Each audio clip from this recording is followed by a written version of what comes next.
Good afternoon, council members. My name is Panos Prevadouros. I'm a professor of civil engineering, and today I'm speaking here on behalf of the HHUA, the Hawaii Highway Users Alliance. It is a fact that Honolulu is the most lane-deficient metropolitan area in the United States. There is no substitute for road capacity. One cannot express buses and railroads, but without key road widening projects, some underpasses, intelligent transportation system applications, and a Leeward Oahu to Town Expressway, there will be no reduction in congestion and no growth in the Eva Plains as planned.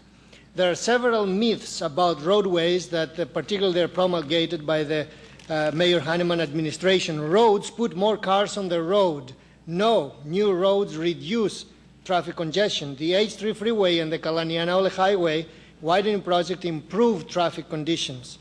The number of private vehicles has exceeded the number of licensed drivers for the last 10 years. Please refer to census reports. A driver can only drive one vehicle at a time. All excess vehicles remain parked.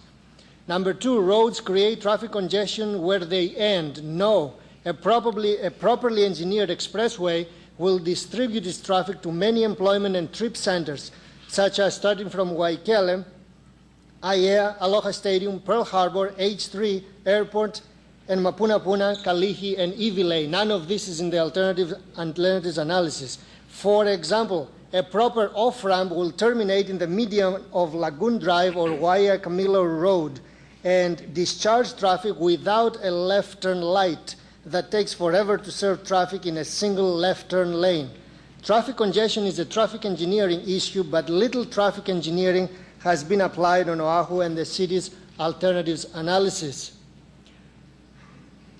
Where is the job growth that will generate the million plus of new trips that are forecast in the city study?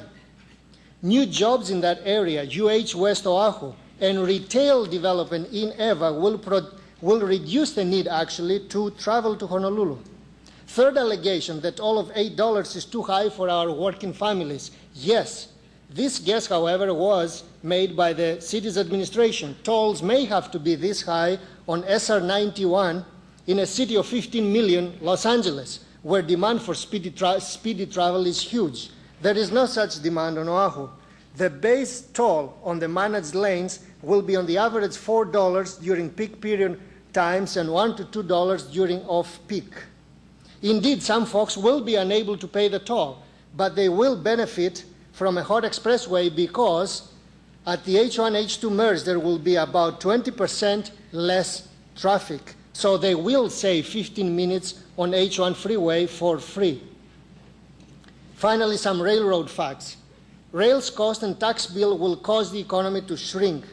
Exploding congestion will make freight and tourism operations more expensive and increasingly less competitive. The aging of the baby boomers will reduce trips and reduce dependency. Thank you. My last sentence is that rail is an inconvenient black hole alternative. Thank you. Thank you. Members, any questions? No questions. Thank you. Yeah. Thank you. Councilmember Marshall. Thank you. Can you, you said that, elaborate a bit on your last statement about a rail being... A black hole of... Yes. Yeah, right. Well, I started saying that, there is going to be reduced need for it because of the aging of the population, and naturally rail is very inconvenient for the elderly and the handicapped. You will need to consider, several times we had how many times we referred to the bridge that fell on the H1 freeway. But if you look at the statistics, there are many more cases where the rail actually fails. It's an engineered system that fails. And then you have to also account for suicide, terrorism, and power outages. So the efficiency of the rail and the stoppages that it experiences are quite more frequent than, other events that happen on the rail system. History will repeat itself in Honolulu. There is no doubt about it.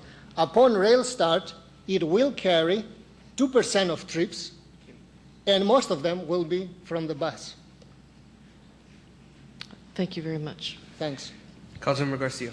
Doctor, when it comes to transportation, we talk about mobility, which is the long haul in this case, the 20 or 28 mile iteration of rail, if it's going to be rail. When it comes to transportation, we also talk about access and circulation. That's within a region, within a neighborhood. Now, And the solution that you provide for us, should we go to the elevated toll road, and there's the concern about how we empty the traffic from the toll lane out into, downtown Honolulu. You made reference to at least one off-ramp by Lagoon Drive. Are there other off-ramps? I have a potential for between 6 and 8 off-ramps. We do have that potential. You have that. So you think in surveying what we have the footprint necessary to build out these 6 off-ramps I do. coming from the toll roads. Right. Okay. And that's going into downtown Honolulu. 2 of them will be downtown Honolulu, and if we really start thinking about $6 billion infrastructure, then we can have mini tunnels bringing traffic into the core of downtown without actually building any overhead and without affecting vistas like, Aloha Tower and etc. Los Angeles is planning a major tunnel to connect 2 freeways. It's been a trend in the nation to actually create mini tunnels to decongest bottlenecks. Okay. And we haven't even put any of those for preliminary, assessment. Okay, granted that will help perhaps deal with the access part of the equation, but when it comes to the circulation within the downtown, how do we accommodate, we can't deal with it off-ramps, obviously, so we have to take a look at the network of roads, the surface roads, Correct. the Beretanias, the Bishops, and all Correct. that. So how do we do that when it is limited capacity as we have now? So how do we deal with the circulation within the town? You can get us to town, sir, with your solutions. Right. But circulation within, how do you solve that? Actually, Mr. Garcia, if you travel during peak hour around town, it is not terribly bad. Our bottlenecks are entering into town. If you drive on King Street, Beletania, Alakea, and you look at the level of service is rarely F at those locations at present time. That is one. So there is some capacity for more circulation. And number 2 is a lot of people say all these new cars.